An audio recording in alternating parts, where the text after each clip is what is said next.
Joining me right now is Robert Costa. He's national political reporter with the Washington Post and an MSNBC political analyst. Greg Miller covers the intelligence community for the Washington Post and is right on this story. And Simon Marks is a chief correspondent with Feature Story News. I want to go to Robert. What do you make of this way? I mean, I'm watching poor Sean Spicer there on the nanny cam, basically being watched every minute by the president. And the president clearly wants Spicer and he wants Priebus to go out and tell top intelligence officials to quash this story before it starts. What do you make of it? As a technique politically, because we all know about it now. There are no secrets. We know he's trying to shut down any interest in his Russian relations such as they were.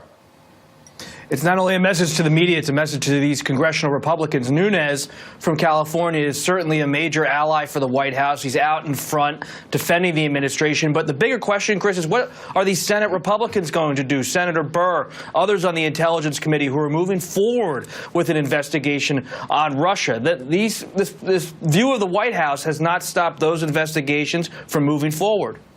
So it's happening. Let me go to Greg. You're right on top of the story. Greg, this where's it going, this story? What's tomorrow's work for you? Well, I think that, you know, as Robert just alluded to, the big question now is what happens to these investigations. There's been a lot of effort by Republicans in the White House to keep these investigations confined to these two committees and under that sort of control.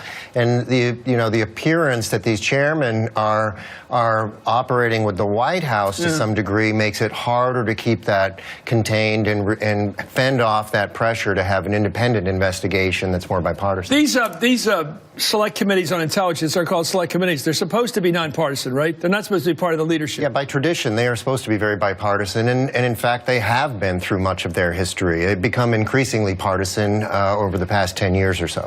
It's very hard to say there's nothing there. It's impossible to say. Well, explain that, because everybody watching this program, programs like it, keep up with news. And one of the bits of news that we picked up during the campaign, Russia had its finger, or its big fat thumb on the scale for against Hillary. At least that we know. We don't know if they wanted Trump. They certainly didn't want Hillary. You can't say there's nothing there if you haven't answered three basic questions. Why did you keep National Security Advisor Michael Flynn in place in high classified meetings 2.5 weeks after you were told he was a national security risk?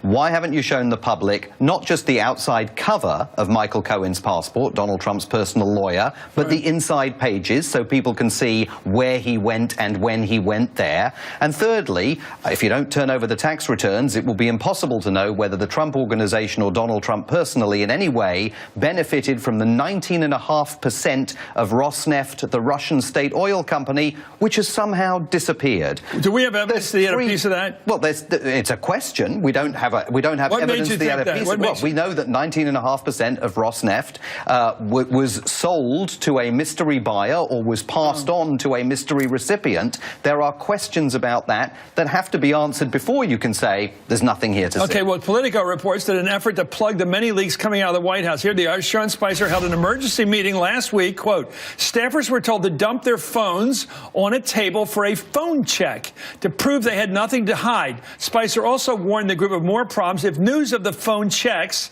and the meeting about leaks was leaked to the media. Well, that didn't work. We're talking about it, Robert. Trump must be either going wacky now, because this isn't the way the press handled him in New York City, where he worried about getting in page 6 of the New York Post, had his business relations with the press, and that was it. Now he's got people in his White House staff he doesn't trust his press office, doesn't trust the FBI, doesn't trust anybody, it seems. Everybody's circling him as he sees it. How does Trump adjust to this? It's an impossible task for Sean Spicer. For the president, what they don't recognize, perhaps, is that this whole town, Washington, especially those on Capitol Hill, Republicans and Democrats, are talking 24 hours a day, it seems, to the press, background, on the record. Everyone's talking about what's going on inside of this White House. So you may have a meeting where you put phones on the table in the communications office and try to plug the leaks, but this is a bigger ship than that.